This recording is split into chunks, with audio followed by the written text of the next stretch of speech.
Welcome back to the podcast. I'm Kate Wilson. And I'm Anna Shaw.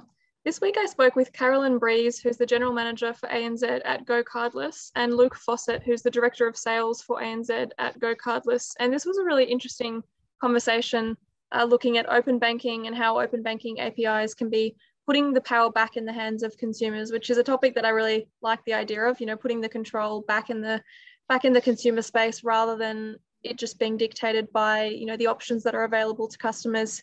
We also spoke about how merchants can be onboarded easier and faster using the technology that GoCardless offers. And also, given GoCardless has been operating in the UK, we spoke about what lessons came out of the UK and how these can be leveraged in Australia, given the UK is ahead of us in open banking and they've got a few years head start. Yet I think there's some similar challenges that can really be learnt in Australia. And I think that it's almost a test scenario we can learn from here, having seen how everything worked in the UK, see how, what the needs of consumers and businesses are in Australia.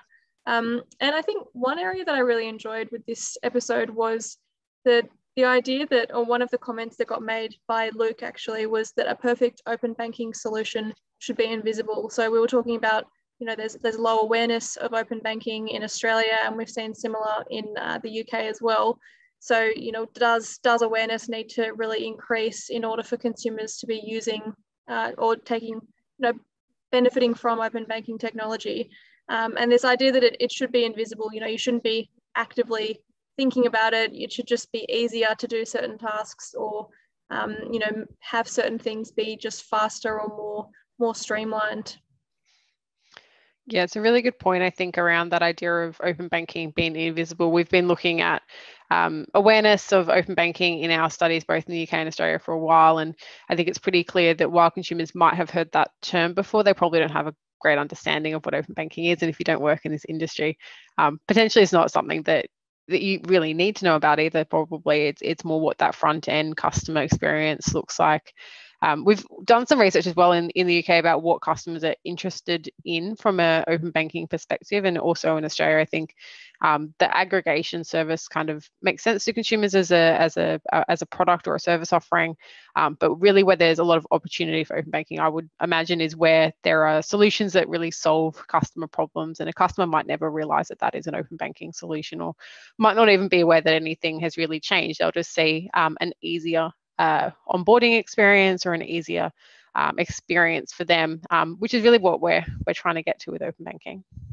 Definitely, and I think anything that helps make processes easier for consumers, but also business owners, was something we discussed. So not just thinking about how can we make it easier for consumers to change products or change banks. It's also for the merchants, how can they have more information? How can they use data better? How can they leverage existing technologies? So it was a bit of a different conversation to some of the other ones we've had, but it was definitely an interesting one. So let's go to the episode.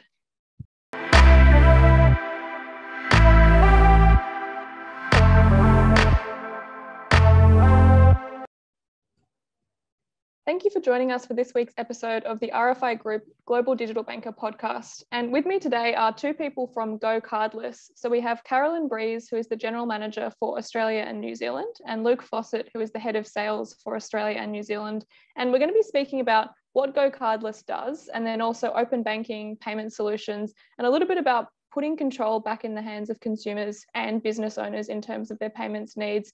So to get started, I'm going to hand over to my guests to introduce themselves and explain what they do at GoCardless, and then we'll talk a little bit more specifically about what GoCardless is and the journey of this organisation in payments and open banking as well. So Carolyn, I might start with you to introduce yourself and tell us what you do. Thanks, Anna, and thanks for having us. We really appreciate it. I'm the GM of GoCardless for Australia and New Zealand. So I've been with GoCardless now for almost 2.5 years. And my role was one of the first boots on the ground to help build out the team. And that included feeding back to our product and development teams in the UK to make sure that we updated the product and made it, fit into the Australian market. It also meant building out the go-to-market strategy and understanding the value proposition for this market, partnerships we should work with, and building the sales team. Great. And Luke? Yeah, thanks again for having us. So I'm Luke. I head up our sales team here at GoCardless in Australia and New Zealand. So 2 years ago, almost to the day, I was being dragged around by the scruff of the neck in London with Carolyn on my first 2 weeks, which seems like many moons ago, but we've achieved a lot in a short period of time. But it's my role to primarily lead our sales team, so our go-to-market team here. So I've worked in payments for a little bit over 15 years, so using my knowledge to help us sort of work out, how we go about building our presence in the market.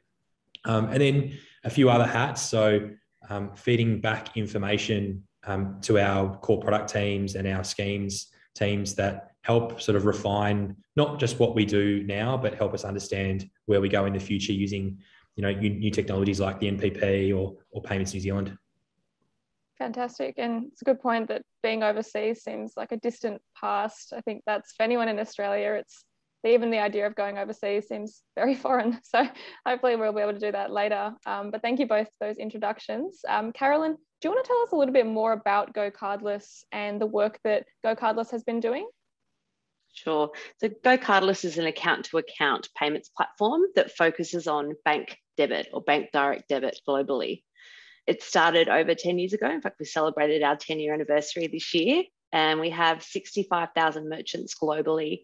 The majority of those use us directly. We've built dashboards around direct debit and brought it into the 21st century.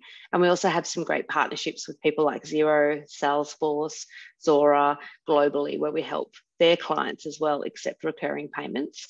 GoCardless was the first organisation globally to stitch those bank direct debit networks together. So if you're an Australian business and you want to collect bank debits in other countries like the US or the UK, you can do that with one integration with GoCardless, and we can either settle locally for you or settle back to your Australian bank account, whichever suits your business best. So we've really democratized that bank debit space, invested in the technology around it. If you look back over the last 15, 20 years, there was a lot of innovation in credit cards and wallets, but no one had really tapped into the account-to-account space. And then, we work with everything from large enterprise accounts where we're helping them, get rid of that archaic batch processing and operational heavy side of bank direct debit processing. And we also work with small to medium businesses. So some are using that pool payment technology like bank debit for the first time and replacing traditional invoicing. Seems like there's a lot of knowledge and experience that's gone into that. As you mentioned, 15, 20 years, the landscape changes quite a lot. And I think with new innovation, and we'll talk about fintech a little bit later as well, but it seems that there's so much scope to make things better and more efficient. And it seems like GoCardless is really in a great position to help both, in the UK, but also in Australia. And it'd be good to know, Luke, potentially you can tell us a little bit more here, what the experience was like of actually scaling GoCardless in Australia and some of the challenges that were faced in that process as well. Yeah, sure thing. I think the other thing that makes what we do really special in our market is I could probably count on one hand the number of payment specialists that operate and work within a business that are really laser focused on payments and the complexity that comes with that. So for any other business, it's a small piece of what maybe a lot of people do, or it's a small piece of what one person does. So we really like to get involved with helping to navigate that complexity. And with so much change going on in the market, this is probably the time where they need that expertise the most, where they can lean on people to go away and do that real grunt work and research and help them formulate their strategies. And I think that's probably one of the challenges that we've got compared to our colleagues in the UK and the US. We just don't have that penetration of specialists. So our messaging needs to be different. And the way that we go to market needs to be a little bit different to the rest of the world. And I'm sure every international sales team as a part of a global organization will say this, and this is probably the second or third time I've said it, but taking back to the business those idiosyncrasies that make us different, to make our customers different and have their voices heard, has been a really important part of my job over the last couple of years, as well as operating on a completely different time zone and pushing in, because in an international organization that's grown as fast as what we have, it's as much about Carolyn, myself, and the rest of the team gathering as much research and customer voice as we can, and taking that to the business. So, things like the NPP and open banking are very different to what the UK would call faster payments and open banking. So, educating internally, and even our CEO loves getting on calls and talking to us about the market and how we prepare for the near and future. Now, you mentioned research, which I can't help but comment on, given the fact that I'm working very heavily in the research space. But we actually have some data that shows that only 16% of Australians are aware of open banking. So this is a little bit higher for those who are older. Is that something that you see? I mean, is this something that's a challenge? Is it just something that is kind of the nature of what open banking is? Because I think in London, it's been around a little bit longer, but I don't think the awareness stats are that much higher given how long it's been there. Do you have any thoughts on that? There's two sides to it. So a perfect open banking solution is invisible. So there's definitely more than 16% of the population who would have gone through some form of open banking journey. They probably just didn't realize it, or the brand that they're engaging with, they trust enough that when that consent flag has come up, they've just ticked a box or said yes. The other part is we are so early in the journey of what open banking has been created for. And yep, it was about making it easier for us to switch our mortgages and change our banks. That was Scott Morrison's intent by creating and pushing for open banking. But there are so many different experiences that can be created. And we're using open banking to help a business identify the true identity of a customer when they're signing up for the first time. And we're making the payment journey for an account-to-account payment even more seamless than we've already created. And when those things start to become prominent across the brands that we engage with day in, day out, like, you look at Uber, like there was the Uberification of everything, so it's going to take someone to build an experience that people stand back and go like, wow, that's different, and then recognize the benefits and then scale that across many, many different brands. Love that idea that a perfect open banking solution is invisible. I think that could be a tagline for something, but it's such a good point where just because you don't know the term open banking doesn't necessarily mean you're not benefiting from it or able to actually have a huge advantage from using it, such as being able to switch seamlessly. And that's something we've seen in the UK as well, the ability to switch accounts a little bit easier than in the past. And on that topic, I suppose, given the fact that you're in Australia now, are there any specific key learnings from the UK that you've brought to Australia? I think what we've been able to understand is talking to merchants about how they utilize these tools, and they're all different, and what that means to them. So is it about helping acquire customers faster? Is it about mixing up the payment methods that they have to de-risk themselves against going too far down one payment method where they can't back out and leveraging commercials? But it's also very different. So the way that open banking has been rolled out here is different to the UK.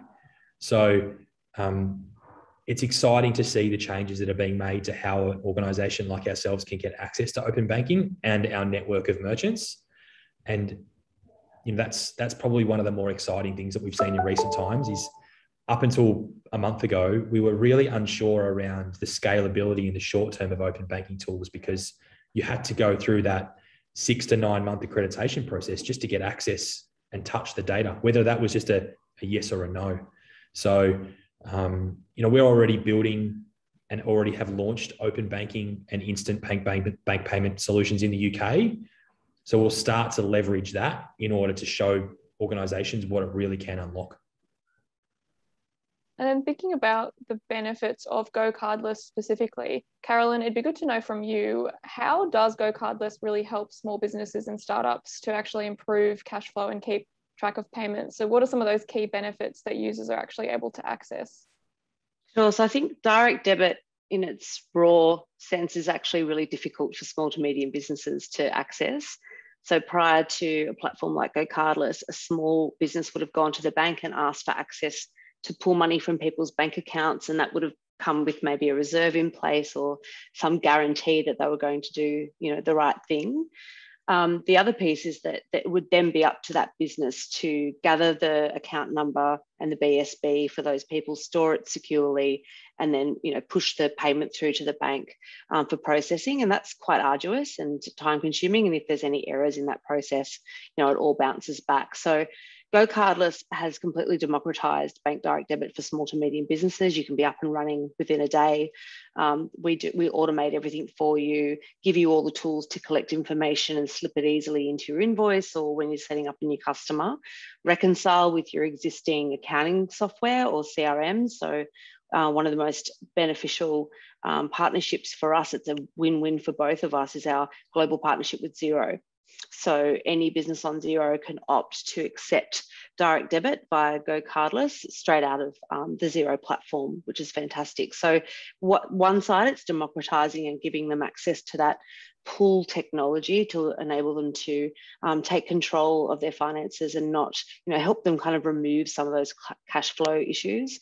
We know that that's a huge problem, particularly in Australia for small to medium businesses. I think it's one of the 4 reasons why most businesses shut down within the first 12 months. So if we can give them any tools to help them manage their finances, then we're doing the right thing by the market. So that would be probably the biggest benefit for SMBs. Yeah. And the same challenge applies. We talk to businesses now who have generated tens, if not hundreds of thousands of customers, some even millions, which it's less of an issue about, like Carolyn said, going to a bank and waiting 4 to 6 weeks for a credit manager in a bank branch to approve your limit. But it was more about the technology. So, as we mentioned at the start, there's been so much innovation around, payment service providers focused on Visa and MasterCard because it was the easiest way that they could scale globally. And they rode off the back of e-commerce as the traditional shopping cart checkout experience. Whereas there's probably more volume in traditional non-discretionary spend payments, like your energy bill or your tax bill or your telco bill. And that needed as much focus. So organizations from the middle in corporate all the way up to enterprise have challenged with implementing technology that's made direct debit work as well as it has the innovation investments they've made in credit cards. So we think that we can not just unlock small business, which helps them get access to the payment method earlier. We can help larger businesses with the technology complexity that has previously been a barrier to turning on account-to-account payments. I think the idea, anything that puts the control back in the hands of the people who need it, so those managing their business, those trying to grow their business or even maintain their current customers and continue to provide what they need, I think is so critical. And to have found a solution that really does help that, I think it just shows how, I guess, scalable it is still, and also why this is such a valuable solution and something that I imagine will track quite well in Australia. Thinking about, I guess, that technology solution and the way that you're able to help businesses, do you see any specific gaps in the market when it comes to payments, or is it mainly just those ones that you brought up around direct debits and cash flow and sort of the wait times as well? I think the challenge is more so preparing organizations now for a pretty significant amount of change that will happen in the preconceived idea that they may have about direct debits. So, you talk to a gym now and they're probably collecting direct debit information from their customers on a piece of paper. So the idea for them that they could maybe use open banking to help a customer verify their bank account details at the time they join is pretty revolutionary for then that individual who's probably the owner of the gym to then reinvest that time back in personal training sessions where they can, generate $80, $100 an hour. So that's unlocking small business. But with the amount of change that will happen between now and the middle of next year, if you're not thinking about what instant account-to-account payments and instant direct debit looks like in a business, whether you're a gym, a software business, a telco, or an insurance company, I think now's the time to start to maybe reach out and ask for some help. Can I just add to that? I think that open banking and the launch of these tools and, Pay 2 next year, and I think that'll open up a bunch of different gaps, because we'll start to see consumers wanting more out of the open banking APIs and looking to us as an industry to innovate and create these solutions. And so I think right now we've all got an idea of what we wanted to deliver to market using those tools, but I think that gap will, there'll always be opportunities for innovation. And I'm really excited to see actually how customers take on the new technologies and then drive more opportunities for us really to create better experiences. Absolutely. And I think given the examples as well that have been provided, you can see it's not just a specific type of business. It's the local gym to the big business to, franchises. It's kind of something that can really help both consumers and businesses of various sizes, which I also think is why it is so exciting. And Luke, you wrote an article recently about how open banking is reinvigorating the payments ecosystem. And in that you talk about why you feel open banking is a really exciting opportunity, both for financial services as an industry, but also businesses specifically. Can you talk us through a little bit about that, and also just why you find this so exciting? Well, change is exciting when it's happening at a regulatory level. So when there is such a huge amount of weight behind the build and the launch and the regulation behind payments, particularly financial services, it's enough for people to stand up and think, well, how can I make the most out of this? And how can we build something that is meaningful to our merchants to help their payers engage with them and collect revenue? So open banking, like we spoke about at the beginning, is the beginning of that journey. But potentially the one that takes the longest to truly saturate. Whereas, instant account-to-account payments and Pay 2, which is instant direct debit on the new payments platform, everybody in Australia has a bank account. So we don't have to worry about the wave of trying to get people to sign up to the idea of this new payment method, like this new digital wallet or this new type of card. This is something that everybody already has today. And in some way, shape or form, they probably wanted to use that payment method in the past, but they haven't been able to do that. And we've come a long way from the time where my wife and I got our first mortgage and the bank manager told us to just, keep everything in the offset and put everything on the credit card and wipe it at the end of the month. People are way more, financially literate around making payments the way that they want to, when they want to, and how they want to. And all of these tools that are coming to market will help to create the perfect storm for payers and for merchants.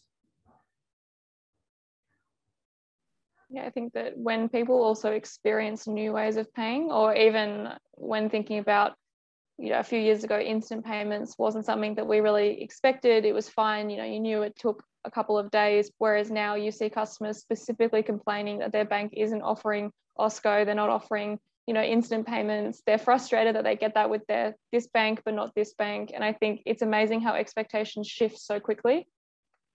Oh, we're so impatient now. Like you get served things up instantly that we never thought would exist. And, we think that there's a real opportunity for account-to-account payments to disrupt e-commerce. It's going to take a few businesses taking a chance on investing in the launch of that.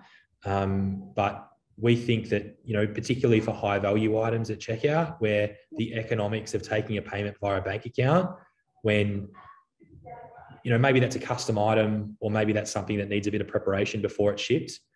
They're the sorts of things that we think that it can turn around really quickly, before the shipping expectations that the Iconic have set us, which is order now and it's on your doorstep in 2 hours. Now, instant payments can still help solve that, but that's going to take a little bit more time.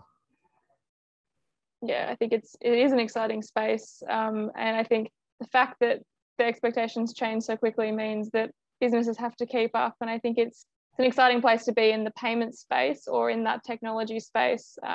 And I think to finish up, it would be good to know what the future looks like for GoCardless. Are there anything in particular you're really excited about, or anything that is on the agenda for the next 12 to 24 months? So there's all of those things that we've spoken about already to do with the scheme. I think we're really excited about continuing to build the things that are very unique that sit on top of that infrastructure. So the things that are within our control that no one else is thinking about or investing in, because no one knows invoice and recurring payments like we do. The other thing that I'm really excited about is our business continuing to invest in our market. We want to be a true disruptor to the option of you getting these types of payments from your bank. And the more we put people on the ground, the more customers we talk to, the more experiences that we can help create, and the more help that we can be to those businesses. So they're the two things in parallel. That, there's a market opportunity and that's driving the investment. But we've even, over the last 2 years, shown our business that what our market has created as an opportunity. And we're excited. Like, we've got 2 new joiners with us today, and every time the business goes to do a planning phase for what headcount looks like, then that's exciting. Fantastic. Well, thanks both Luke and Carolyn for joining us today. I think there's a lot here that will be of interest both to our Australian listeners, but also to those in the UK or globally who are thinking about open banking, thinking about what we can learn, and also who are interested in that business space as well. So can't thank you enough for your time. And I guess if our listeners do want to find out more about GoCardless, where should they be looking? So there's definitely GoCardless.com. Mm-hmm. So I think the only thing to preface there is whether you're scared about open banking and instant payments and what that means, or it's already something that you'll think about. We've invested in people who can definitely to come out and have a chat and help. So if you'd like more specialized treatment, I suppose my details will be here as a part of the podcast somewhere. So you can definitely reach out directly. Fantastic. Well, thanks very much. And thanks for your time. Thanks, Anna. Thanks, Anna. Thanks for listening to this episode of the Global Digital Banker podcast. You can find us on iTunes, Spotify, and Podbean.